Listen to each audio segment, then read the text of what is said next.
இதுவே வெளிநாடுகளில் அவர்களுக்கு இலவசமாக பயிற்சி அளிக்கப்படவில்லை. இலவசமாக பயிற்சி அளிக்கப்படவில்லை. இலவசமாக, அதாவது நான் சொல்லுகின்றேன், கல்வி முறை என்பது இலவசமாக இருக்கின்றது.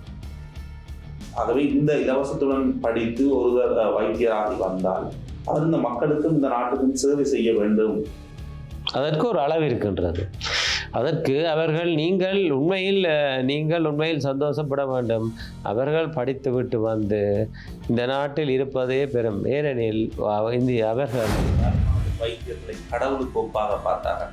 ஆனால் தற்பொழுது வைத்திய துறை மீது பல்வேறு விமர்சனங்களை முன்வைத்த ஒருவர் நாடாளுமன்ற உறுப்பினராக வரக்கூடிய அளவுக்கு மக்கள் அந்த ஆதரவை வழங்கியிருக்கிறார்கள்.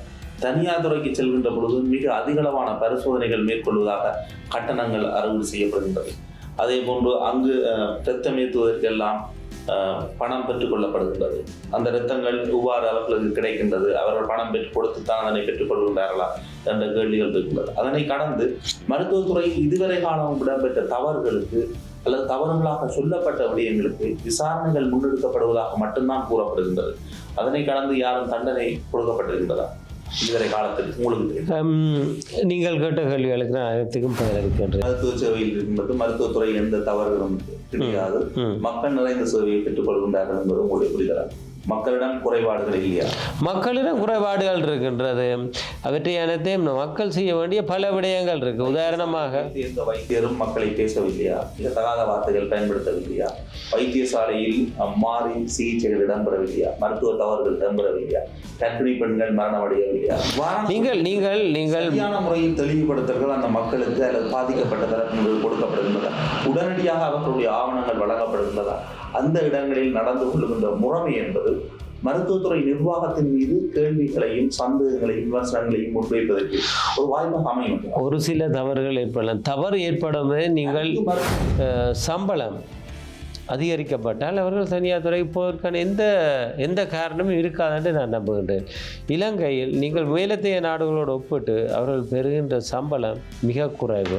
அது சாதாரணமாக ஒரு வைத்தியருக்கு கிடைக்கக்கூடிய அது உச்சபட்ச சம்பளம் சாதாரண ஒரு வைத்தியர் அது அதாவது ஒரு கட்டமைப்பு ஓவர் டைம் எல்லாத்துடனும் ஒரு சாதாரணமாக ஒரு வைத்தியர் மாதம் இவ்வளவு சம்பளத்தை 1 லட்சத்திலிருந்து 3 லட்சம் வரையான அதாவது ஒரு ரேஞ்சில் வழங்கப்படுகின்றது.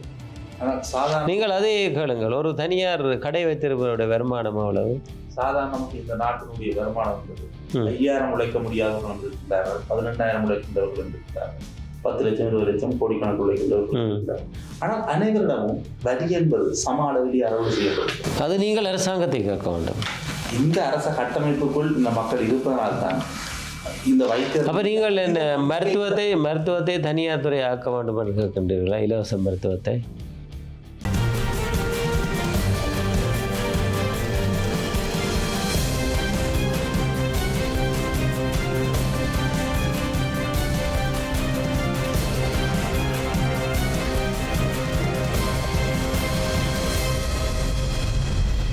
வணக்கம், இது களம், மாற்றத்துக்கான குரல்.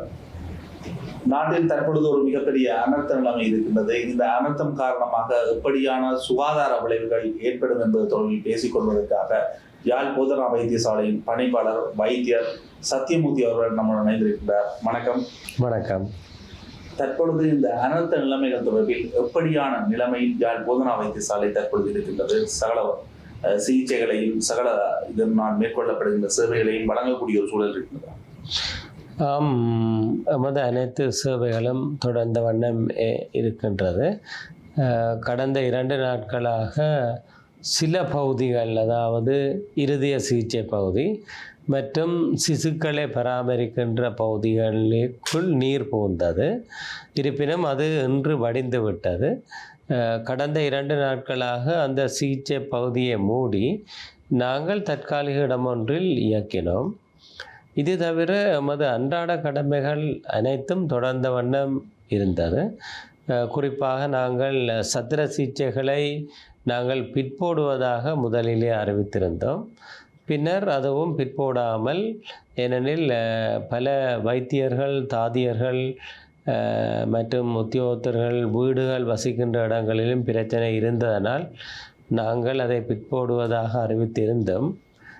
அவர்கள் கடமைக்கு வந்தனால் நாங்கள் அனைத்து சத்திர சிகிச்சைகளையும் மேற்கொண்டோம். குறிப்பாக நேற்று 2 பேருக்கு ஓப்பன் ஹார்ட் சர்ஜரியும் செய்யப்பட்டது. இப்படியான ஒரு அனர்த்த நிலைமை, மிகப்பெரிய வெள்ளங்கள், வீடுகளுக்குள் சென்ற நிலைமை என்பதெல்லாம் எப்படியான எதிர்கால சுகாதார விளைவுகளை ஏற்படுத்தும் நினைக்கிறீர்கள்? குறிப்பாக அவர்களுடைய வாழ்விடங்கள் அளிக்கப்பட்டதனால் அவர்கள் அடிப்படையாக பேணுகின்ற அடிப்படை சுகாதார வசதிகளில் பல சிக்கல்களை ஏற்படுத்தி இருக்கும். குறிப்பாக மலசலகூட வசதியை பாவிப்பது பெரும் கடினம். அது தவிர அந்த பகுதியில் உள்ள நீர்நிலைகள் அனைத்தும் அசுத்தமாக்கப்பட்டிருக்கும். ஏனெனில் அவர்கள் நீரை பருகுவதற்காக வேறு தேவைகளுக்கு பயன்படுத்துகின்ற போது அதில் தொற்று நோய்கள் ஏற்படுகின்ற வாய்ப்பு அதிகமாக காணப்படும்.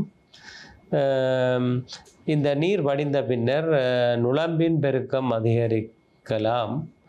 அதனால் டெங்கு போன்ற வியாதிகள் அதிக அளவில் எல்லா இடங்களிலும் பரவக்கூடிய அபாயம் காணப்படுகின்றது.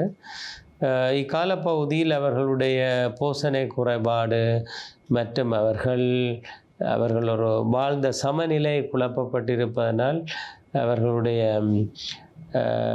மன ரீதியான பாதிப்புகளும் ஏற்படுத்தப்பட்டிருக்கும். குறிப்பாக மனச்சோர்வு, அதாவது மென்டல் ஹெல்த் ரிலேட்டடான நோய்களாலும் அவர்கள் பாதிக்கப்படலாம். ஆகவே இவற்றை அந்தந்த சேவைகளை ஒருங்கிணைத்து வழங்குகின்றவர்கள் தொடர்ச்சியாக வழங்க வேண்டும். இது மாத்திரமல்ல, எதிர்வரும் நாட்களிலும் 2 சூறாவளிகள் அல்லது வெள்ளப்பெருக்கள் வரலாம் என்ற பயப்பீதி ஏற்படுத்தப்பட்டிருக்கின்றது. இவையும் மக்களிடையே ஒரு பாதிப்பை ஏற்படுத்தி இருக்கும்.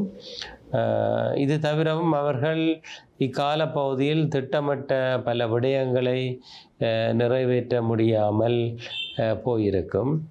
அதனாலும் அவர்கள் பல சவால்களை எதிர்கொள்ள நேரிடும்.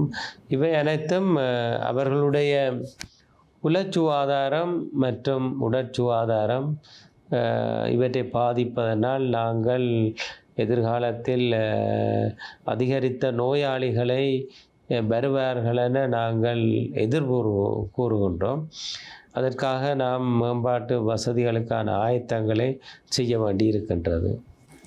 ஏற்கனவே பல நோய்களால் பாதிக்கப்பட்டிருக்கின்றவர்கள் இந்த தொடர்ச்சியான இந்த குளிர்நிலைமை என்பது எப்படியான விடயங்களில் தாக்கம் செலுத்தும் அவர்களுடைய உடலில்? அவர்கள் எப்படியான விடயங்களை மேற்கொள்வதனூடாக அந்த பிரச்சனைகளை தவிர்த்துக் கொள்ள முடியும்?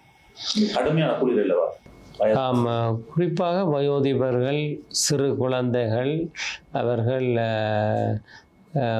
போதிய அளவு பொருத்தமான ஆடைகளை அணிந்து அவர்கள் உடலில் குளிர் ஏற்பட்டு பின்னர் தடிமன், காய்ச்சல், அதோடு சேர்ந்த ஏனைய வியாதிகளை தடுப்பதற்கு அவர்கள் ஆயத்தமாக இருக்க வேண்டும்.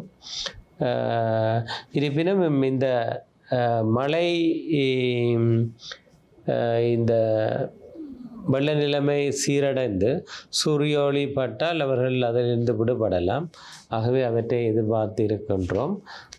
குறிப்பாக குழந்தைகளை அவர்கள் மாலை நேரங்களில், குறிப்பாக இரவு நேரங்களில் அவர்கள் குளிர் ஏற்படாமல் பாதுகாத்து கொள்ள வேண்டும்.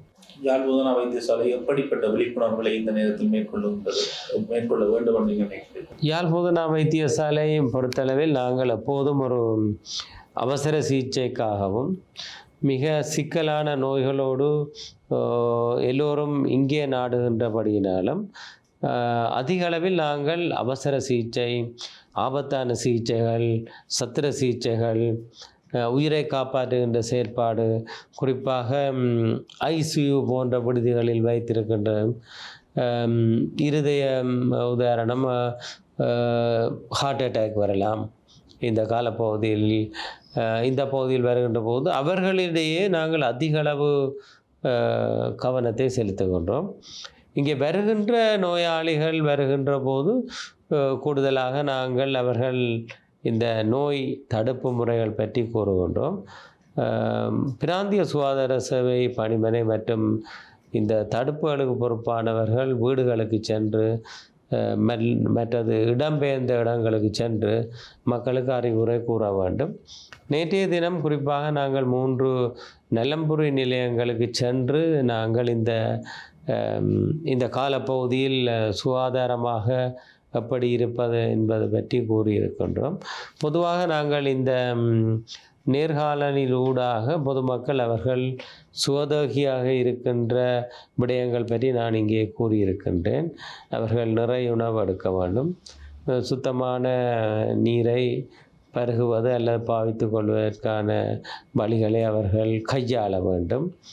குறிப்பாக சிறிய குழந்தைகள், வயோதிபர்கள், நோயாளிகள் உள்ளவர்கள் அவர்கள் வியாதிகள் ஏற்படுகின்ற போது ஆரம்பங்களிலேயே வைத்தியசாலையை நோக்கி மருந்துகளை பெற வேண்டும். ஏனெனில் தொற்று நோய் ஒன்று ஏற்பட்டு காலம் பிந்துகின்றபடியினால் குறிப்பாக வயோதிபர்களிலே அவர்கள் ஒரு கட்டத்துக்கு அப்பால் மிக கடுமையான நோய் நிலையோடு அனுமதிக்கப்படுகின்ற போது அவர்களை காப்பாற்ற முடியாத நிலை ஏற்படும். உதாரணமாக இப்போது சுவாச தொற்று அடிக்கடி எல்லாருக்கும் ஏற்படலாம்.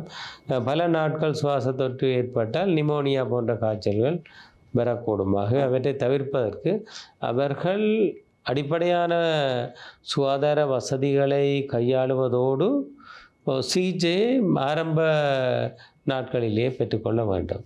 விசேட மருத்துவ முகாம்களை தற்பொழுது அன்னத்தினால் பாதிக்கப்பட்டவர்களுக்கு மேற்கொள்வதற்கு ஏதாவது வாய்ப்பு இருக்கின்றதா? உண்மை கேட்டுக்கொண்டதற்கு நாம் யாழ்ப்பாண இந்து மகளிர் கல்லூரி ஆரம்ப பாடசாலை மற்றும் யாழ் இந்து கல்லூரி ஆரம்ப பாடசாலை மற்றும் ஒஸ்மானியா கல்லூரி போன்றவற்றில் நேற்றும் இன்றும் நாங்கள் எமது வைத்திய மற்றும் தாதிய குழாமை அனுப்பி பூரணமான சிகிச்சையை தொடர்ச்சியாக செய்தோம். எமது அயல் பகுதிகளிலே இருக்கின்ற மருத்துவ முகாம்கள் தேவைப்பட்டால் எம்மை தொடர்பு கொள்கின்ற போது நாம் நேரடியாக அவர்களுக்கான சிகிச்சையும் அவர்களுக்கான ஆலோசனையும், அதாவது சுகாதார ஆலோசனையும் வழங்க தயாராக இருக்கின்றோம். அவற்றுக்கு அவர்கள் குறிப்பாக குறிப்பிட்ட அளவானவர்கள் இங்கே சிகிச்சைக்கு வருவது கடினம், அவர்களுக்கு ஆரம்ப சிகிச்சை செய்ய வேண்டுமாயின் நாம் நமது ஒரு சில அணிகளை அந்த பகுதிகளுக்கு அனுப்பி சிகிச்சையை வழங்க முடியும், ஆலோசனையும் வழங்க முடியும்.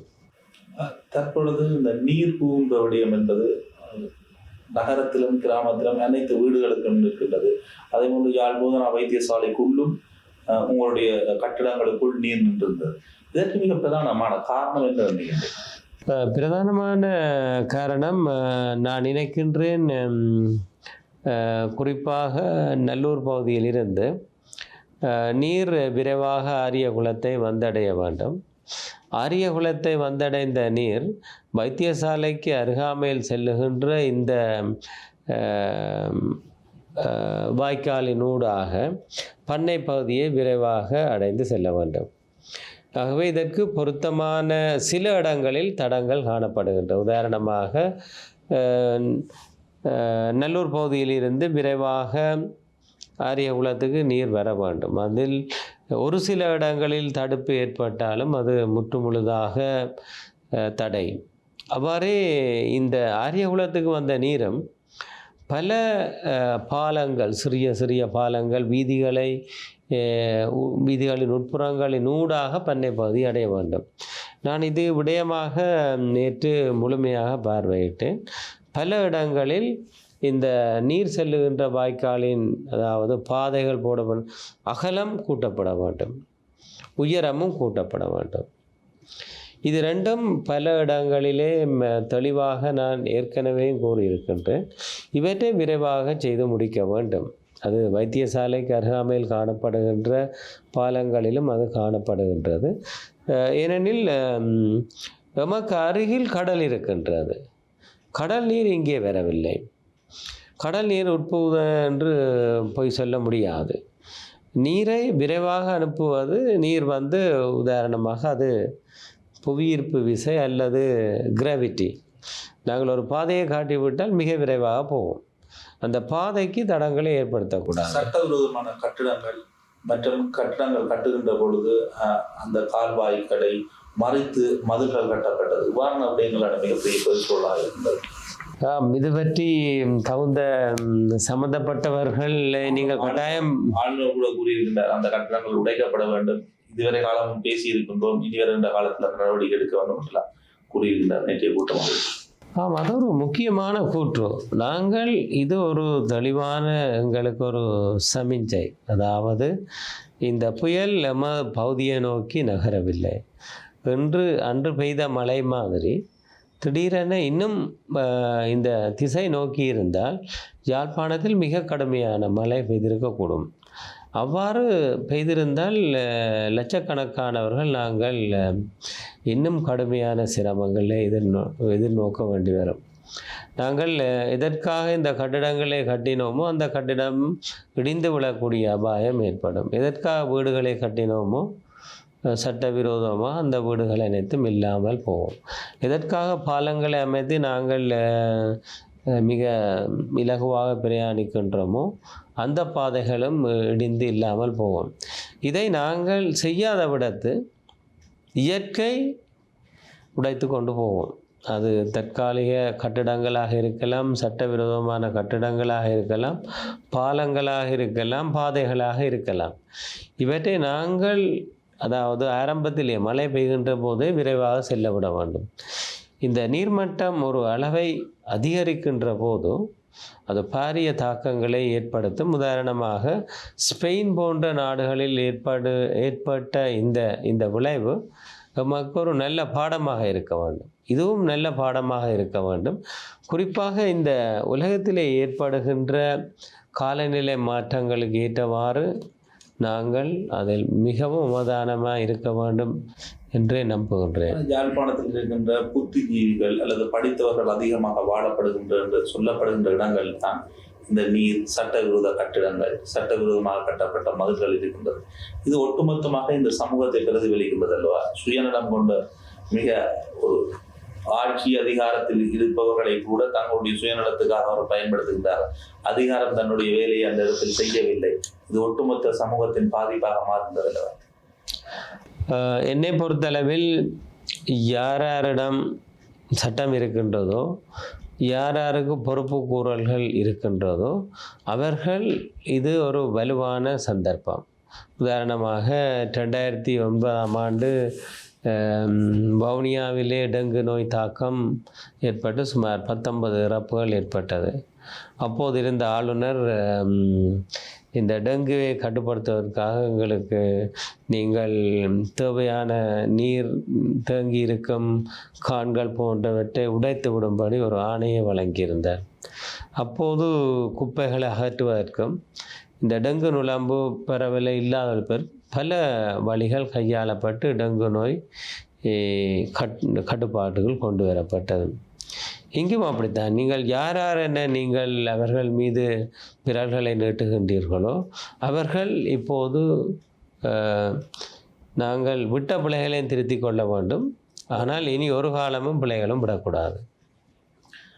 இந்த பிரச்சனைகளை கடந்து எவ்வாறான தொற்று நோய்கள் இந்த மழை காலத்தில் அல்லது இப்படியான அனர்த்த காலங்களில் நெருக்கமாக வாழ்கின்ற பொழுது பல குடும்பங்களிலிருந்து வேறு குடும்பங்களுடன் இணைந்தெல்லாம் வாழ்கின்றார்கள். தொற்று நோய்களுக்கு வாய்ப்பு இருக்கின்றது. அதிலிருந்து எவ்வாறான ஒரு பாதுகாப்பை வகிப்பது? அதிகரித்த தோல் வியாதிகள், தோலில் ஏற்படுகின்ற டீனியாசிஸ் எனப்படுகின்ற வியாதி மற்றும் கால்களில் ஏற்படுகின்ற சேற்றுப்புண் என்று சொல்வார்கள். அந்த வியாதிகள் அதிகரித்த அளவில் காணப்படலாம். எமது நீர்நிலைகள் மற்றது இந்த உணவை சமைக்கின்ற போது இந்த நீரை அசுத்தமான நீரை பாவிக்கின்றபடியினால் வயிற்றோட்டம் போன்ற வியாதிகள் ஏற்பட வாய்ப்புண்டு. புழுக்களின் தாக்கம் அதிக அளவில் ஏற்பட வாய்ப்புண்டு. இது தவிர இப்போது ஏற்படுத்தப்படுகின்ற சூழலினால் சுவாச தொற்றும் அதிகரித்து காணப்படலாம். குறிப்பாக நெரிசலாக வாழ்வதனால் ஒருவரிலிருந்து இன்னொருவருக்கு அதிகரித்த சுவாச தொற்றுகளும் ஏற்படலாம். ஆகவே தொற்று இந்த நீர், உணவு மற்றும் எங்கள் சூழலிலே காணப்படுகின்ற பல தொற்று வியாதிகளை ஏற்படுத்த வாய்ப்பு இருக்கின்றது. அவற்றை தவிர்க்கும் முகமாக சுகாதார பழக்க வழக்கங்களை பழகிக்கொள்ள வேண்டும். இது தவிர நான் ஏற்கனவே கூறியது போன்று உள ரீதியான பாதிப்புகளும் ஏற்படலாம். ஆகவே இவற்றில் அவதானமாக இருக்க வேண்டும். மருத்துவமனை கட்டிடங்களுக்குள் நீர் புகுன்றது என்ற ஒரு விடயம் படங்களில் பார்த்தேன். ஏன் அந்த அளவு தூரம் அந்த பில்டிங்கள் கட்டப்படுகின்ற கட்டமைப்பு ஆரம்பிக்கப்படுகின்ற பொழுது மிகவும் கீழே கட்டப்பட்டதா, உயரமாக அந்த கட்டடங்கள் அமைக்கப்படவில்லையா, அல்லது இந்த அனர்த்தம் என்பது புதுதான ஒரு விடயமா? வைத்தியசாலையின் ஒரு பகுதி, அதாவது எமது இந்த பருத்தித்துறை வீதிக்கு அண்மையாக இருக்கின்ற ஒரு சுமார் 1 ஏக்கர் பகுதி மாத்திரம் தாழ்வான பகுதியாக காணப்படுகின்றது. அங்கே கட்டப்பட்ட கட்டிடங்களின் அந்த நில உயரமும் குறைவானது. 2 கட்டிட பகுதிகள் மாத்திரம். அவை அனைத்தும் பழைய கட்டிடங்கள். அவை உடைக்கப்படுவதற்கு ஏற்கனவே அடையாளப்படுத்தப்பட்ட கட்டிடங்கள். ஆகவே அந்த 2 கட்டிடங்களினுடைய சேவைகளே தொடர்வதா இல்லையா என்பது பற்றி நாங்கள் ஆராய்கின்றோம். அது தவிரவும் முன்னர் இங்கே இந்த நகரப்பகுதிகளில் பெய்கின்ற நீர் விரைவாக பண்ணை பகுதியை சென்றடைந்தது. இப்போது இங்கிருக்கின்ற நீர், குறிப்பாக இந்த வெள்ள நீர் அனைத்தும் நான் உங்களுக்கு படங்களினூடாக காட்டலாம். இது ஏனைய பகுதிகளிலிருந்து வைத்தியசாலைக்கு புகின்றது. அது நிலத்தின் கூடாகவும் கதவுகளினூடாகவும் அந்த நீர். ஆகவே வெளியிலிருந்து வருகின்ற நீர் அதனுடைய மட்டம் அதிகரித்து காணப்படுகின்றது. குறிப்பாக வைத்தியசாலை சூழலில் காணப்படுகின்ற நீர் விரைவாக பண்ணைக்கு அடைய முடியாத நிலையும் நீர்மட்டம் பிரச்சனையாக இருக்கின்றது. இந்த நீர் வெளியேறுகின்ற பண்ணை பகுதிக்கு வெளியேறுகின்ற எதிர்காலத்திலும் தாமதங்கள் அல்லது பிரச்சனைகள் காணப்பட்டால், இவ்வாறு இரட்டிப்பான மடங்கு தண்ணீர் மழை பெய்தால் வைத்தியசாலை கட்டிடத்தின் கீழ்ப்பகுதிகள் ஏனைய பகுதிகளுக்கும் நீர் வராது என்று நாங்கள் சொல்லிவிட முடியாது. அதே மாதிரி இப்போது வைத்தியசாலை தவிர ஏனைய நகரப்பகுதி கட்டிடங்களுக்கும் இதே அளவு பிரச்சனைகள் இருக்கின்றது. குறிப்பாக இன்னும் சில பகுதிகள், அதாவது இன்னும் ஒரு கடுமையான மழையாயின் கட்டாயம் அங்கே நீர் போகும். அனந்த விடயங்களை கடந்து இந்த மருத்துவத்துறை சார்ந்து மிக அதிகளவான விமர்சனங்கள் சமூக வலைதளங்களில் முன்வைக்கப்படுகின்றது. அதனை கடந்தும் பல சமூக வலைதளங்களை கடந்தும் நேரிலும் கூறுகிறார்கள், மருத்துவத்துறையில் தவறுகள் இருக்கின்றது, மருத்துவத்துறையில் தனியார் துறைகளிலும் அந்த விடயங்கள் சுட்டிக்காட்டப்படுகின்றது. உங்களுடைய பார்வையில் இந்த மருத்துவத்துறை மீதான சமீப காலத்தான விமர்சனங்களை எப்படி பார்க்க? குறிப்பாக வடபகுதியில் இருப்பவர்கள் வைத்திய சேவை பற்றி அவர்கள் சரியாக தெரிந்து கொள்ளவில்லை என்று கூற வேண்டும். யாரோ சிலர் திடீரென செய்ய முடியாதவற்றை செய்யும்படி செய்யலாம் என பிழையான நம்பிக்கையை மக்களுக்கு ஊட்டி இருக்கின்றார்கள். எமக்கு இருக்கின்ற வசதிகளில் சிறப்பாக நாங்கள் செய்ய செய்கின்றோம், மிக அர்ப்பணிப்போடு செய்கின்றோம். நான் கூறினேன், வெள்ள அனர்த்த கால பகுதியிலும் எமது இந்த 2 விடுதிகளும் தற்காலிகமாக உடனடியாக இரவிரவாக மாற்றப்பட்டு சேவைகள் தொடர்ந்தன. குறிப்பாக சிசுக்கள் வைத்த இடங்கள். நாம் இந்த வைத்தியசாலைக்கும் மக்கள் பலர் தங்களை சுவதேகியாக வைத்திருக்க வேண்டும், நோய் தாக்கத்திலிருந்து வராமல் பாதுகாத்து கொள்ள வேண்டும், ஒரு விபத்தில் ஒன்றில் சிக்கிக்கொள்ளக்கூடாது.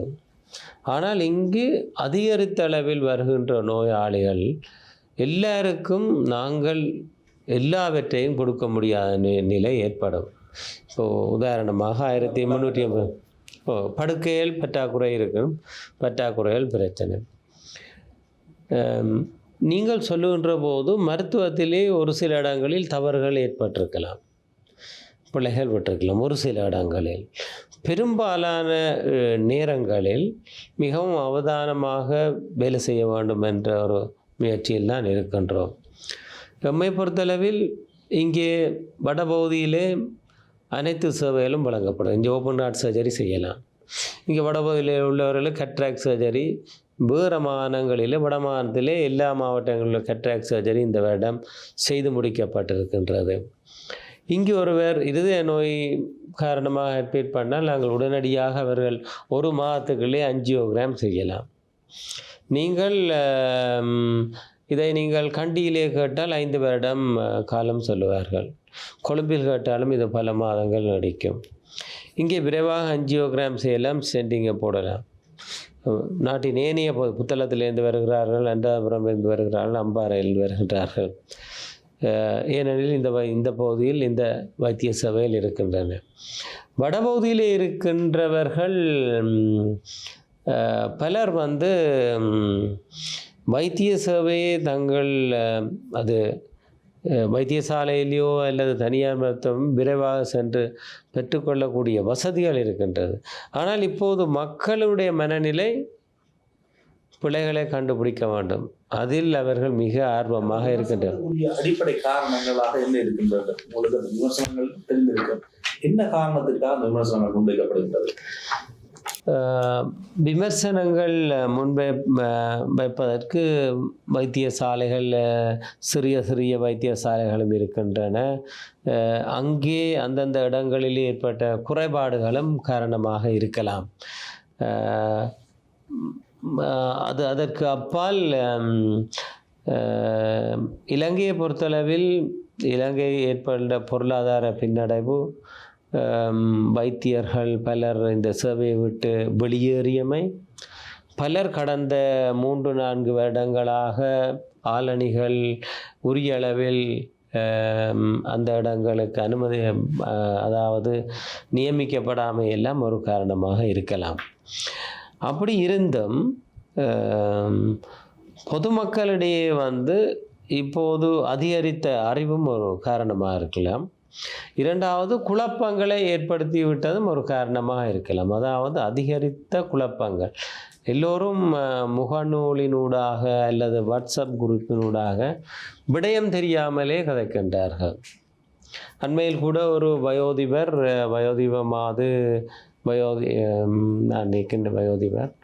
அவர் செல்லுலைட்டிஸ் காரணமாக உரிய நேரத்தில் அனுமதிக்கப்படவில்லை என்பதே வைத்திய நிபுணர்களின் குறைபாடு.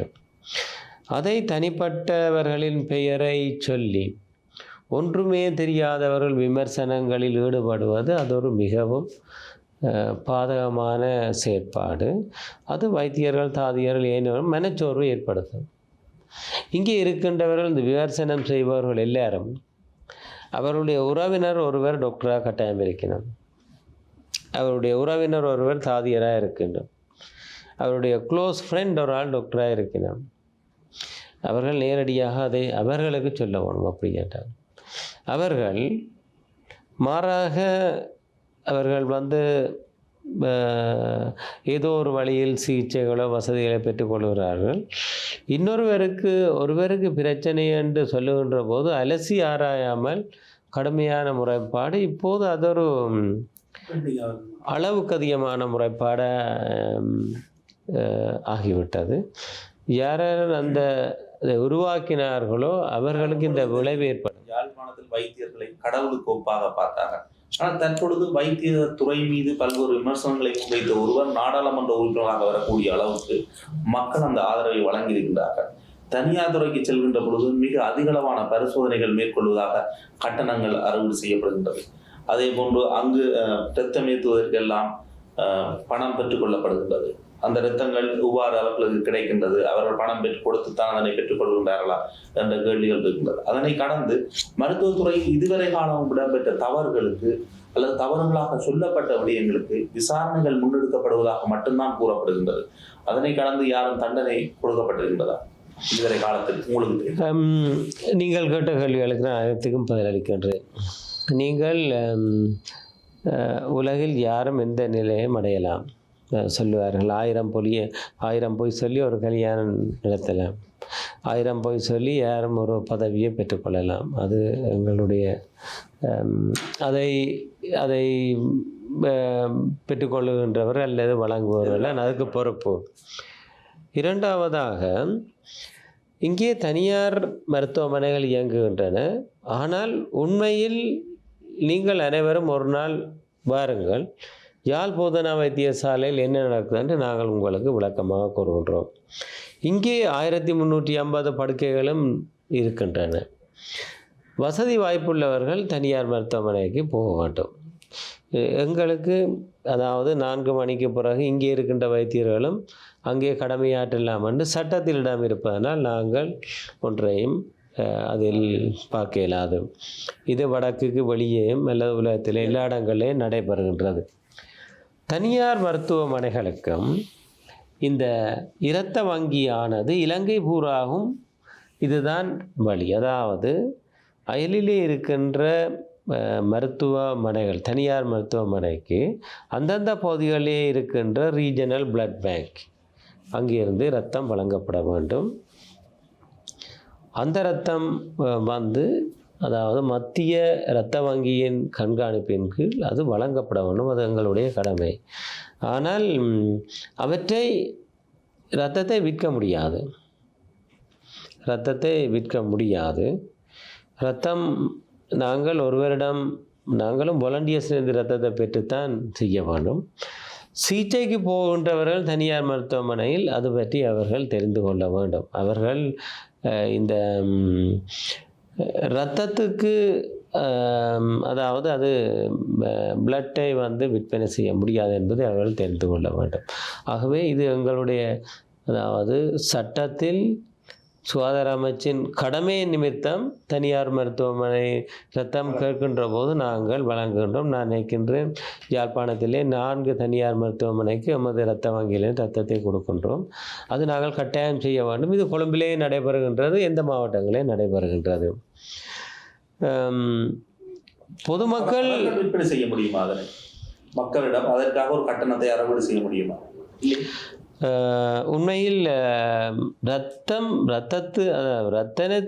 இரத்தத்தை விற்பனை பொருளாக விற்பனை செய்ய முடியாது. சேவை வழங்குகின்ற போது அவர்கள் எதுவும் கட்டணம் அறவிடலாமோ என்பது பற்றி அது எனக்கு தெளிவாக தெரியாது. அவர்கள் என்ன நடைமுறை இருக்கின்றது என்று. கட்டணங்கள் அறவீடு செய்யப்படுகின்றது தனியார் மருத்துவமனை, அது உங்களுக்கு உண்மையில் அப்படி இதில் இருக்கின்ற விடயங்களை நீங்கள் ஊடகம் என்ற ரீதியில் நீங்கள் பிராந்திய சுகாதார சேவை பணிப்பாளர் மற்றும் அந்த தனியார் மருத்துவமனையின் அதிகாரியோடு கலந்து அவற்றை பொதுமக்களுக்கு நீங்கள் எடுத்து சொல்ல வேண்டும். எங்களை பொறுத்தளவில் நாங்கள் அமைச்சின் கட்டளைகளுக்கு அமைவாக, அதாவது ஒரு தனியார் மருத்துவமனை ஒன்றில் உங்களுக்கு தெரியும் ஒருவர் அவசர சிகிச்சையில் உயிருக்காக போராடி கொண்டிருக்கிறார். ஆகவே நாங்கள் இரத்தம் கேட்கின்ற போது விரைவாக இரத்தத்தை கொடுப்பது மாத்திரமே எமது கடமை. அந்த இரத்தத்துக்கான கட்டணத்தையும், அது மிக குறைவான கட்டணத்தையும், அதுவும் மத்திய இரத்த வங்கிக்கு அவர்கள் செலுத்துகின்றார்கள். ஆகவே வைத்தியசாலைக்கு இருக்கும் பெரிய தொடர்புகள் இல்லை. இதனை கண்காணிப்பவர் பிராந்திய சுகாதார சேவை பணிப்பாளர், நீதியோடு நடந்து கொள்பவர் தனியார் மருத்துவமனை பணிப்பாளர். ஆகவே அவர்கள் இருவரையும் நான் கேட்ட கேள்வி உங்களுக்கு தெரியும். தனியார் மருத்துவமனையில் அதுக்கு அறவிடப்படுகின்றது பணம் இல்லையா? உண்மையில் அது பற்றி எனக்கு தெளிவான அறிவு இல்லை. அதை நான் பெயர்களில் அதை அறவீடு செய்யப்படலாம். நேரடியாக பிளட் கண்டு இல்லாமல் இருக்கலாம். அதனால் அதற்கான ஒரு கட்டணம் அறவிடப்படுகிறது. அதனை கடந்து இதுவரை காலம் மருத்துவத்துறையில் மேற்கொள்ளப்பட்ட தவறுகளாக வெளிவந்த விடயங்கள் விசாரணைகள் முன்னெடுக்கப்படுவதாக கூறப்பட்டிருக்கின்றது. ஆனால் இதுவரைக்கும் யாரும் எந்த வைத்தியர் மீதும் தண்டனை கொடுக்கப்பட்டதாக இல்லை. அதாவது வைத்தியத்திலே ஏற்படுகின்ற குறைபாடுகளை மத்திய சுகாதார அமைச்சு விசாரணை குழுவின் பரிந்துரையின் அடிப்படையிலே அவர்களுக்கான அதாவது ஒருவருடைய முறைப்பாட்டுக்கு பதிலளிக்கப்படும். ஆனால் கடந்த காலங்களில் ஒருவர் உண்மையிலே பாரிய பிழை விட்டிருந்தால் அவருக்கான தண்டனைகளை சுகாதார அமைச்சு வழங்கும். அது சில சமயங்கள் பாரிய பிழைகள், ஒரு பிழையை விட்டிருந்தால் அவருடைய ரெஜிஸ்ட்ரேஷனை கேன்சல் பண்ணலாம். அதாவது டாக்டர் வேலையை கேன்சல் பண்ணலாம். நீங்கள் இந்த பகுதியில் பல தவறுகள் ஏற்படுது என்று நான் அதை ஏற்றுக்கொள்ள மாட்டேன். குறிப்பாக வைஷாலினி என்பவருக்கு ஊசி ஏற்றப்பட்ட பின்னர், அதன் பின்னர் அவர் முறைப்பாடு, அவருடைய கை துண்டிக்கப்பட்டது. இது ஒரு மிகவும் சிக்கலான ஒரு நிலை. ஏனெனில் அவர் அனுமதிக்கப்பட்டு பின்னர் ஊசி ஏற்றப்பட்டது என்று கூறப்பட்டது. இந்த விசாரணைகள் அங்கும், அதாவது மத்திய அமைச்சிலும் விசாரணைகள் பூரணமான முடியும் தருவாயில் இருக்கின்றது. இரண்டாவதாக நீதிமன்ற நடவடிக்கைகளும் தொடரப்படுகின்றது. ஆகவே நான் நினைக்கின்றேன் விரைவில் அதனுடைய முடிவுகள் அறிவிக்கப்பட வேண்டும். நான் நினைக்கின்றேன் நாங்கள் சுகாதார அமைச்சுக்கும் அறிவித்திருக்கின்றோம். பொதுமக்களுக்கு சுகாதார அமைச்சின் விசாரணை முடிவுகள் அறிவிக்கப்பட வேண்டும். பொதுமக்கள் அல்லது இப்போ அந்த பிள்ளைகளுடைய கை துண்டிக்கப்பட்டது மிகவும் அதாவது கவலைக்குரியதும், அது மிகவும் அந்த பிள்ளைகளுடைய வாழ்க்கையில் பெரும் பாதிப்பை ஏற்படுத்திய விடயம். ஆனால் அதற்கான பரிகாரம் என்பது என்ன என்பதை சுகாதார அமைச்சும் நீதிமன்றமும் அவர்கள் அறிவிக்கும் வரை நாங்கள் பொறுத்திருக்க வேண்டும். நாங்கள் அதை விரைவாக செய்யும்படி கேட்டிருக்கின்றோம். இதுவரைக்கும் சுகாதார அமைச்சருடைய விசாரணைகள் முடிவடையும் தருவாயில் இருப்பதாகவும் அவற்றை அனுப்பி வைக்கும்படி கேட்டிருக்கின்றோம். கிடைக்கவில்லை. அதாவது சுகாதார அமைச்சு நேரடியாக முறைப்பாடு செய்தவர்களுக்கும் அல்லது அந்த சம்பந்தப்பட்டவர்களுக்குமான கடிதங்களை அனுப்பி வைக்க வேண்டும். ஆனால் இதனை கடந்து இதுவரை காலத்திலும் உங்களுக்கு தெரிந்து யாராவது ஒரு வைத்தியருக்கு எதிராக தண்டனை கொடுக்கப்பட்டிருக்கின்றதா? ஒரு வைத்தியர் இல்லாமல் ஆக்கப்பட்டிருக்கின்றதா? மருத்துவ தவறு காரணமாக? மருத்துவ தவறு காரணமாக வடக்கிலேயே இல்லை, தெற்கிலே அவ்வாறு ஒரு சிலருக்கு வழங்கப்பட்டிருக்கின்றது. தற்பொழுது மன்னார் வைத்தியசாலையில் மரணமடைவர்கள் தொடர்பில் யாழ் போதனா வைத்தியசாலையில் மருத்துவ நிபுணர்கள் நோயாளிகளை பார்வையிடுவது கிடையாது. மருத்துவ மாணவர்களை கொண்டு அவர்கள் பார்வையிடுகின்றார்கள். உடனடியாக அவர்கள் நோயாளிகளுடன் பேசுகின்ற விடயங்கள் எல்லாம் பல்வேறு விமர்சனங்கள் முன்வைக்கப்படுகிறது. அவ்வாறான விமர்சனங்கள் அல்லது குற்றச்சாட்டுகள் ஒரு பணிப்பாளர் என்ற ரீதியில் உங்களிடம் முன்வைக்கப்பட்டிருக்கும் அல்லவா? இதற்கு முன்னர் அவ்வாறு வைக்கப்பட்டிருக்கிறது. மருத்துவ நிபுணர்கள் பொதுமக்கள் பிழையான எண்ணங்களை கொண்டிருக்கின்றார்கள். மருத்துவ நிபுணர்கள் பார்வையிடுவதில்லை என்று. இது ஒரு பிழையான குற்றச்சாட்டு. இங்கே வருகின்ற, நான் ஏற்கனவே கூறுகின்றேன், இங்கு வடக்கிலே தான் அனைத்து விதமான சர்ஜரிகளும் செய்யப்படுகின்றது. இது எவ்வாறு நடைபெறும்? மருத்துவ நிபுணர்கள் அவர்கள் அர்ப்பணிப்போடு வேலை செய்யாவிட்டால் எப்படி நடைபெறும்? நீங்கள் கூறுகின்ற நான் புரிந்து கொள்கிறேன். உபாரண்டால் முக்கியமான சிகிச்சைகளுக்கு, சர்ஜரிகளுக்கு அவர்கள் நேரடியாக கையாளலாம். ஆனால் அனைவரையும் அவர்கள் கையாளுகின்றார்களா? இந்த வைத்தியசாலைக்கு தங்களுடைய சேவையை பெற்றுக்கொள்வதற்காக வருகின்ற அனைவரையும் அவர்கள் கையாளுகின்றார்களா என்பதுதான் அங்கு கேள்வியாக இருக்கின்றது.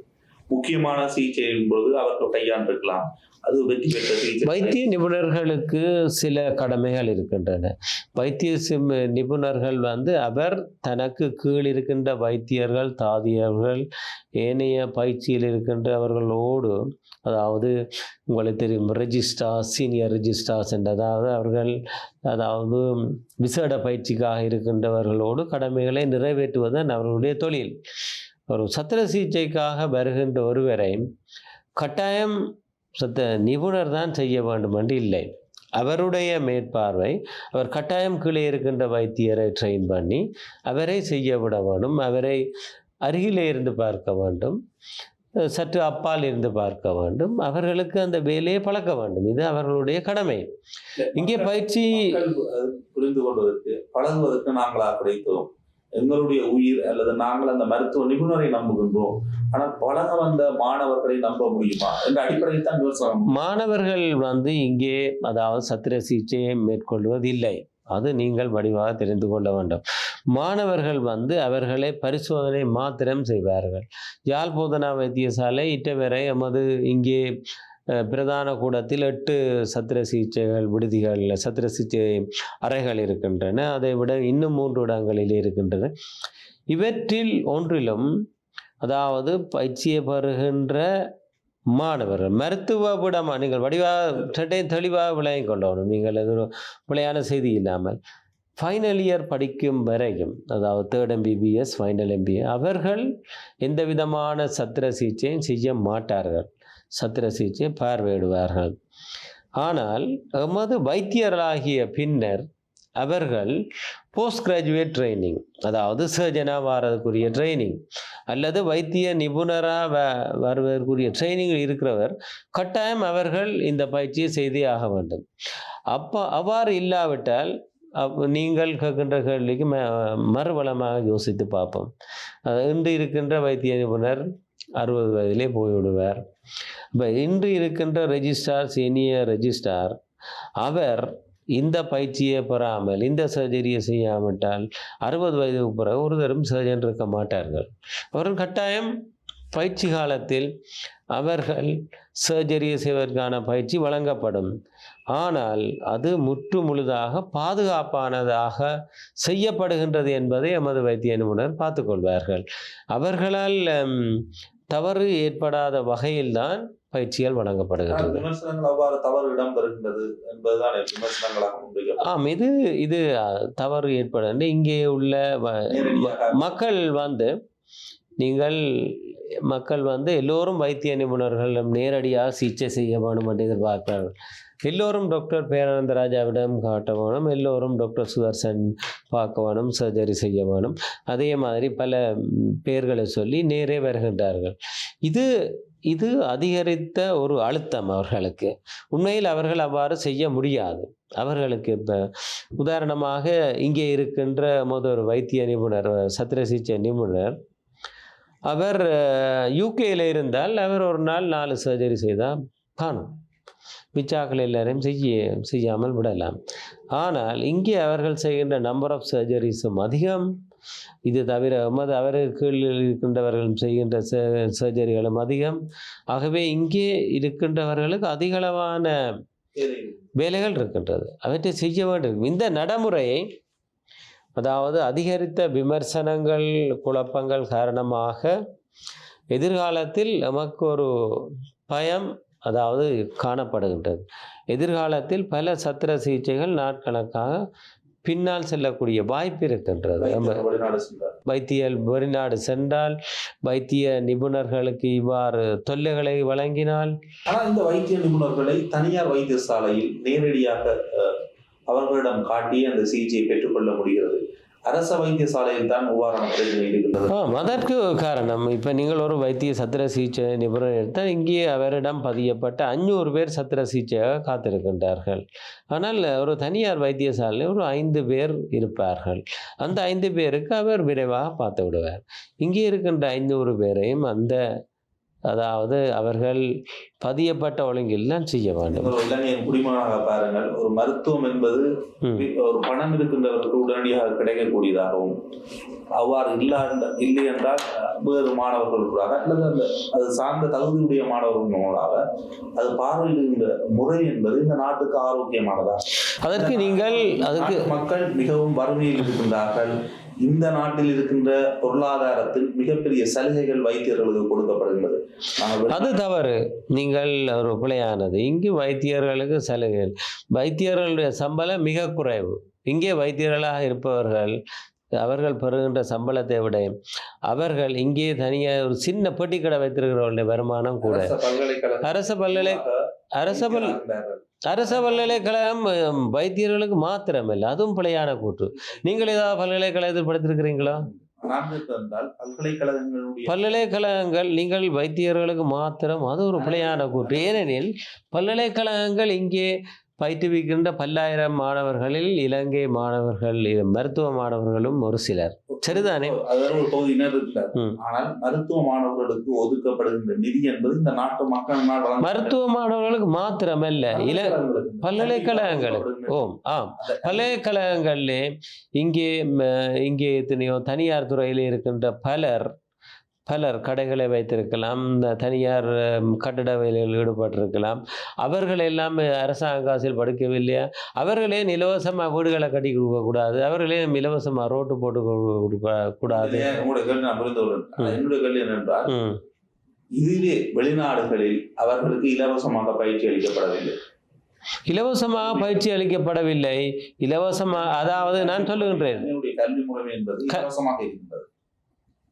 ஆகவே இந்த இலவசத்துடன் படித்து ஒருவர் வைத்தியராகி வந்தால் அவர் இந்த மக்களுக்கும் இந்த நாட்டுக்கும் சேவை செய்ய வேண்டும். அதற்கு ஒரு அளவு இருக்கின்றது. அதற்கு அவர்கள் நீங்கள் உண்மையில் சந்தோஷப்பட வேண்டும். அவர்கள் படித்துவிட்டு வந்து இந்த நாட்டில் இருப்பதே பெரும். ஏனெனில் அவர்கள் அதாவது பொறியியலாளர்கள் மாதிரி அல்லது கணக்காளர்கள் மாதிரி வெளிநாடுகளில் போவதற்கான வாய்ப்புகள் இருக்கின்றது. முதலாவது இங்கே இருக்கின்றவர்கள் அவர்கள் இருக்கிறார்கள் என்று பெருமைப்பட வேண்டும். ஏனெனில் இது நீங்கள் ஊடகங்களின் ஊடாகவும் மக்களுக்கு ஒரு பிழையான எண்ணத்தை நீங்கள் கொண்டு செலுத்தினால் இங்கே இருப்பவர்கள் இன்னும் வெளிநாடு போய் கொண்டிருக்கிறார்கள். அதற்கு ஊடகங்களும் பொறுப்பேற்க வேண்டும். மக்கள் பிழையான எண்ணங்களோடு இந்த வைத்தியர்களை பார்ப்பதும் நீங்கள் வடிவாக தெரிந்து கொள்ள வேண்டும். இப்போது வைத்தியத்துறையை தேர்வு செய்வதில் அவர்கள் இனி எதிர்வரும் சமுதாயம் கட்டாயம் யோசிப்பார்கள். ஏனெனில் அவர்கள் இப்போது ஒரு காலத்தில் தாதியர்களுக்கு கடுமையான அழுத்தம் பிரயோகிக்கப்பட்டது. இப்போது வைத்தியத்துறையை அதாவது விளங்கி கொள்ளாமல் விமர்சனம் செய்வதை கட்டாயம் நிப்பாட்ட வேண்டும். நீங்கள் சொல்லுகின்றீர்கள், அதாவது இலவசமாக படித்துவிட்டு ஒரு வைத்தியராக வேலை செய்து குடும்பத்தை பாதுகாப்பதற்கு இயலாத அளவு சம்பளத்தில்தான் அவர்கள் இருக்க வேண்டும். ஒரு வைத்தியராயின் அவர் கடமைக்கு செல்வதற்கு ஆர்வனும் அவர் தன்னுடைய கடமைகளை 2-3 மடங்கு செய்ய வேண்டும். அப்படி இருந்தும் அவர்களுடைய அரச வைத்தியசாலைகள் அரச சம்பளம் அதிகரிக்கப்பட்டால் அவர்கள் தனியார் துறைக்கு போவதற்கான எந்த காரணமும் இருக்காது நான் நம்புகின்றேன். இலங்கையில் நீங்கள் மேலத்தைய நாடுகளோடு ஒப்பிட்டு அவர்கள் பெறுகின்ற சம்பளம் மிக குறைவு. அது சாதாரணமாக ஒரு வைத்தியருக்கு கிடைக்கக்கூடிய உச்சபட்ச சம்பளம் சாதாரண ஒரு வைத்தியர் அது ஒரு அதாவது ஒரு கட்டமைப்பு. ஓவர் டைம் எல்லாத்துடனும் ஒரு சாதாரணமாக ஒரு வைத்தியர் மாதம் இவ்வளவு சம்பளத்தை 1 லட்சத்திலிருந்து 3 லட்சம் வரையான அதாவது ஒரு ரேஞ்சில் வழங்கப்படுகின்றது. நீங்கள் அதே கேளுங்கள், ஒரு தனியார் கடை வைத்திருப்பவருடைய வருமானம் எவ்வளவு? சாதாரணமாக இந்த நாட்டினுடைய வருமானம் என்பது 5000 உழைக்க முடியாதவர்கள் இருக்கின்றார்கள், 12000 உழைக்கின்றவர்கள் இருக்கின்றார்கள், 10 லட்சம் 20 லட்சம் கோடிக்கணக்கு உழைக்கின்றவர்கள் இருக்கின்றார்கள். ஆனால் அனைவரிடமும் வரி என்பது சம அளவில் அறவடை செய்யப்படும். அது நீங்கள் அரசாங்கத்தை கேட்க வேண்டும். இந்த அரச கட்டமைப்புக்குள் இந்த மக்கள் இருப்பதனால்தான் இந்த வைத்தியர். அப்ப நீங்கள் இந்த மருத்துவத்தை தனியார் துறை ஆக்க வேண்டும் என்று கேட்கின்றீர்களா? இலவச மருத்துவத்தை தனியார் துறை இல்லாமல் செய்வது என்பது இந்த நாட்டுக்கு ஆரோக்கியமாக இருக்கின்றது. நீங்கள் முயற்சித்து பாருங்கள். என்னுடைய தனிப்பட்ட கருத்தாக நான் 25 வருடமாக நான் இந்த அரசாங்க துறையில் அதாவது இந்த இலவச மருத்துவ சேவையோடு இருக்கின்றேன். அந்த வகையில் இலங்கையர்கள் அனைவரும் இலங்கையில் இருக்கின்ற பொருளாதார கட்டமைப்புக்கு இந்த வைத்தியத்துறை மிகவும் பெருமைக்குரியதும் பாராட்டப்பட வேண்டியதும். இதை இலங்கையில் இருக்கின்ற பல ஊடகங்கள் அவர்கள் சரியாக விளங்கி கொள்ளுகின்றார்கள் இல்லை. அதாவது வைத்தியத்துறை வைத்தியர்கள் மீது காழ்ப்புணர்ச்சியோடு நோக்குவதை முதல் நிப்பாட்ட வேண்டும். வைத்தியர்கள் உண்மையாக என்ன செய்கின்றார்கள் என்பதை அவர்கள் பார்க்க வேண்டும். சரிதானே? இது இன்னும் பொதுமக்களை சென்றடைய வேண்டும். மாறாக ஊடகங்களும் எப்படி தவறான எத்தனை கூட வருகின்றீர்கள். இப்போ உதாரணமாக நான் 25 வருடம் வேலை செய்திருக்கின்றேன். இப்போது எனக்கு ஒரு எண்ணம் வருகின்றது, ஏன் இந்த வைத்தியத்துறைக்கு வந்தேன்? ஏன் இந்த வைத்தியத்துறைக்கு? நான் மட்டுமல்ல, பலர் ஏன் இந்த வைத்தியத்துறைக்கு வர வேண்டும்? ஏனெனில் இது ஒரு பாதுகாப்பான சூழ்நிலை இல்லை இப்போது. அதாவது பிழைகளை கண்டுபிடிப்பதும் குற்றம் சுமத்துவதுமான இந்த தொழிலுக்கு நாங்கள் வந்திருக்க தேவையில்லை. அதற்கு காரணம் அவர்கள் இங்கே குறிப்பாக ஊடகங்களும் பிழையான வகையிலே குற்றத்தை சுமத்துறது. வைத்தியர்கள் அல்லது வைத்திய சேவையில் உள்ள பிரச்சனைகளை பற்றி தெரிந்து கொள்ள வேண்டும். உதாரணமாக ஒரு ஓப்பன் சேவை மருத்துவ சேவையில் இருக்கின்றது. மருத்துவத்துறையில் எந்த தவறுகளும் கிடையாது. மக்கள் நிறைந்த சேவையை பெற்றுக் கொள்கின்றார்கள் என்பது உங்களுடைய புரிதல். மக்களிடம் குறைபாடுகள் இல்லையா? மக்களிடம் குறைபாடுகள் இருக்கின்றது. அவற்றை அனைத்தையும் மக்கள் செய்ய வேண்டிய பல விடயங்கள் இருக்கு. உதாரணமாக எந்த வைத்தியரும் மக்களை பேசவில்லையா? மிக தகாத வார்த்தைகள் பயன்படுத்தவில்லையா? வைத்தியசாலையில் மாறி சிகிச்சைகள் இடம்பெறவில்லையா? மருத்துவ தவறுகள் இடம்பெறவில்லையா? கர்ப்பிணி பெண்கள் மரணமடையவில்லையா? நீங்கள் சரியான முறையில் தெளிவுபடுத்தல்கள் அந்த மக்களுக்கு அல்லது பாதிக்கப்பட்ட தரப்பினருக்கு கொடுக்கப்படுகின்றதா? உடனடியாக அவர்களுடைய ஆவணங்கள் வழங்கப்படுகின்றதா? அந்த இடங்களில் நடந்து கொள்ளுகின்ற முறைமை என்பது மருத்துவத்துறை நிர்வாகத்தின் மீது கேள்விகளையும் சந்தேகங்களையும் விமர்சனங்களையும் முன்வைப்பதற்கு ஒரு வாய்ப்பாக அமையும். ஒரு சில தவறுகள் ஏற்படலாம். தவறு ஏற்படும் நீங்கள் நான் உங்களுக்கு சில விடயங்களை கூற வேண்டும். கடைசியாக மன்னாரிலே நடந்தது. அவர் ப்ரெஷர் கூடி அவர்களுக்கு போட்ட ஊசியினால் ஏற்பட்ட அமினியோட்டிக் எம்போலிசம் என்ற ஒரு நோய் நிலையில் ஏற்பட்ட இறப்பு. அவற்றை சரியாக நீங்கள் அறிந்து கொண்டீர்களா? நீங்கள் தாய் என்பது ஒருவர், அதாவது கர்ப்பிணி ஒருவர் கர்ப்பம் மற்றும் குழந்தை பேறு காலங்களில் ஏதாவது தாய்க்கு ஏற்படுகின்ற நோய் நிலை விளைவினால் இறப்பு ஏற்படும். அதை நீங்கள் தெரிந்து கொண்டிருக்கின்றீர்களா? உலகத்திலே அது தெளிவுபடுத்த வேண்டும். நீங்கள் நினைக்கிறது வைத்தியசாலையின் நிர்வாகத்தினால் அந்த யாருக்கு நீங்கள் தெளிவுபடுத்த முதல் எல்லோரும் கூட்டமாக சென்று வைத்தியரை தாக்கணும், கட்டிடத்தை உடைக்கணும், கண்ணாடியை உடைக்கணும். இப்போ மன்னால இருக்கிற வைத்திய நிபுணர் எங்கே போதும்? அவர் கடமைக்கு வரமாட்டார், போயிட்டார். மன்னார் சவச்சேரியில் ஒரு சில வைத்தியர்கள் திங்கட்கிழமை 2 வைத்தியர்கள் போயிட்டார்கள். வைத்தியர் இங்கேருந்து விலகி போகிறார்கள். தவறு, அதாவது ஏற்பட்ட பிழைகள் அல்லது தவறு என்பதை சரியான முறையில் விசாரிக்காத வகையில் குற்றங்களாகவே அணுகுகின்ற போது ஒன்றுமே தெரியாதவர்கள் அவர்கள் அந்த ஒட்டுமொத்த சேவையும் குற்றவாளி கூண்டுகளே மீதும் குற்றச்சாட்டுகள் அல்ல, அனைத்து மருத்துவத்துறை மீதும் குற்றச்சாட்டு அல்ல. ஆனால் மருத்துவத்துறை விமர்சனத்துக்கு உட்படக்கூடாது என்ற அளவுக்கு அல்லது எங்களுக்கு அவ்வாறான விமர்சனம் அழுத்தம் தருகின்றது என்று அந்த தொழிலை விட்டு விலகுபவர்கள் என்பவர்கள். நீங்கள் வடபகுதியில் இங்கே தெற்கிலே இருந்து இதுவரை எந்த மருத்துவரும் தாக்கப்படவில்லை. அவர்களுடைய ஏதாவது மிக கொடூரமான விடயங்கள் இடம்பெற்றதாக இல்லை. ஆனால் ஒரு விமர்சனம் முன்வைக்கின்ற பொழுது விமர்சிக்கின்றார்கள். இதனால் நாம் இந்த தொழிலை நீங்கள் ஒரு சாதாரண ஒரு உத்தியோகத்தர், இப்போது மன்னாரிலே கடமையாற்றிய உத்தியோகத்தர், அவர் வைத்தியசாலைக்கு உள்ளே இரவிரவாக கண்ணாடியை உடைத்து கதவுகளை உடைத்து செய்கின்றவர்கள் ஏன் ஒரு கொலையை செய்ய மாட்டார்கள்? தூண்டினால் கட்டாயம் ஒரு கொலையை செய்வார்கள். அதுவரைக்கும் எங்களை நீங்கள் வைத்தியர்கள் இங்கே பாதுகாப்பாக இருக்கலாம் என்று சொல்லுகின்றீர்களா? தூண்டிவிட்டும் வைத்தியத்துறையை இப்படி சின்னாபின்னமாக்குவது சரியான வழி அல்ல. பிழைகள் இருந்தால் நீங்கள் கேட்க வேண்டியது, உங்களுக்கு துறைகள் இருக்குது, சுகாதார அமைச்சு இருக்கின்றது, போலீஸ் இருக்கின்றது, நீதித்துறை இருக்கின்றது. இவை தான் நீதியை தர வேண்டும். இந்த 3 அமைச்சை நீங்கள் நேரடியாக அணுகி அல்லது அழுத்தங்களை பிரயோகித்து அல்லது சட்டங்களை பிரயோகித்து செய்ய வேண்டியவற்றை செய்யலாம். ஆனால் வைத்தியசாலை ஒன்றில் அனுமதிக்கப்படுகின்ற நோயாளிகள் வைத்திய குழாமினால் அவர்களை உயிரை காப்பாற்றுவதற்கும் போதிய சிகிச்சைக்குமாக அவர்கள் பாடுபட்டுத்தான் வழங்க வேண்டும். ஒரு சிலர் ஏதாவது சந்தர்ப்பத்தில் பிழைபட்டிருந்தால் அவை விஞ்ஞான ரீதியாக ஆராயப்பட்டு எதிர்காலத்தில் அவ்வாறான விடயங்கள் ஏதும் நடக்காமல் பாதுகாக்கப்படுறதான் வழிகள். ஆனால் இது திடீரென ஒருவரை குற்றவாளி கூண்டில் ஏற்றுவது இது பொருத்தமான வழி அல்ல. ஒருவரை குற்றவாளிகள் கொண்டு பலர் கடமையை செய்யாமல் இருப்பார்கள்.